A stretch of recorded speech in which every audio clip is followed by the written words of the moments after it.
The Shanghai tunnels are a series of tunnels underneath Portland, Oregon. Now, they go back to the 1800s when they were actually built and used to Shanghai people. Now, a lot of creepy stories have came out of the Shanghai tunnels. This is one of them. Now, there was this man named Sean. Sean grew up in Portland, Oregon, and he worked downtown. And one day when he was going to work, he ran into this homeless man named Eli. And he felt really bad for him, so he gave him $10. Well, he continued to see Eli, and they end up becoming friends, and he would constantly give him money, like here and there. Well, one day he was downtown and he runs into Eli, and he gives him a couple bucks, and they start talking. And he asks Eli, like, hey, have you ever heard of the Shanghai tunnels?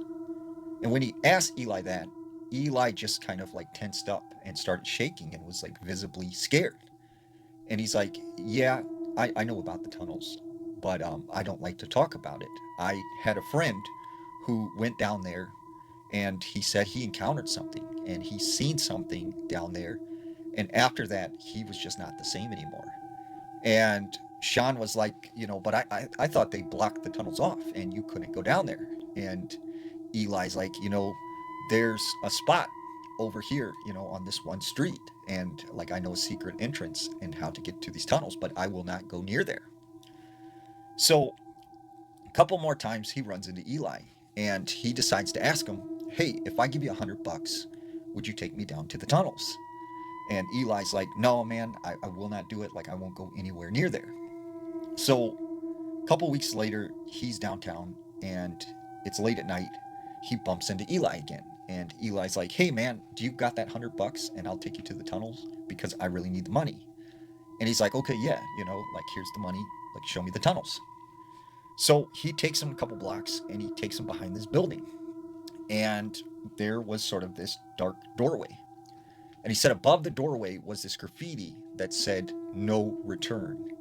And he said that just kind of freaked him out because it was like they were going into somewhere where there was no return. And they then began walking down these dark set of stairs. And they found themselves in this maze of tunnels. So they make their way down all of these different corridors.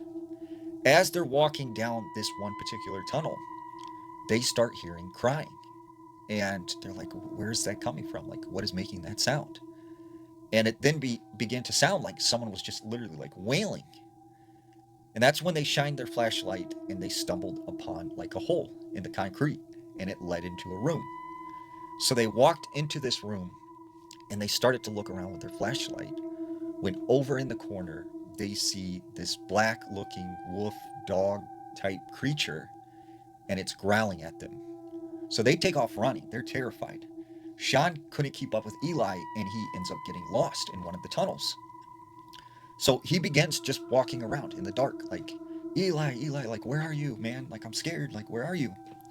And that's when he hears something, like a footsteps moving in the dark. So he shines his light directly in front of him, and he said he sees this woman hunched over, and she's bawling. She's crying. And he's like, ma'am, are you okay? She doesn't say anything. He takes a couple steps closer. Ma'am, are you all right? And he said, all of a sudden, this woman stood up, turned around, and she had no face. And this terrified him, so he took off running again, and he's like screaming and stuff. Eventually, he thinks he sees the shadow of his friend Eli. So he's like, Eli, man, like, come on, let's get out of here. Like, I'm terrified. Come on, let's go. And he said the shadow walked into like one of these chambers along the tunnel. So he walks over to this chamber, and he goes in, and he's like yelling for Eli. He looks around. There's no one in this chamber or room. And he said that's when all of a sudden he felt a cold breath breathing on his neck. And he knew there was someone standing behind him.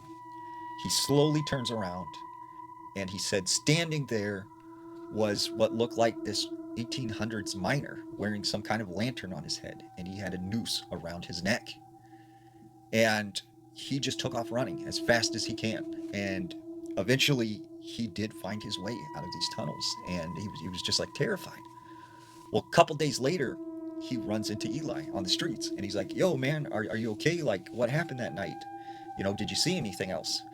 And Eli's like, "What are you talking about, dude? Like, what's going on?" And he's like, "The other day when we went to the tunnels." He's like, "The tunnels? What are you talking about? I don't go to the tunnels." And he's like, "No, no, we went down in the tunnels together, and we seen that like wolf thing." And he's like, "You must be losing it, man, because I did not go down in the tunnels with you."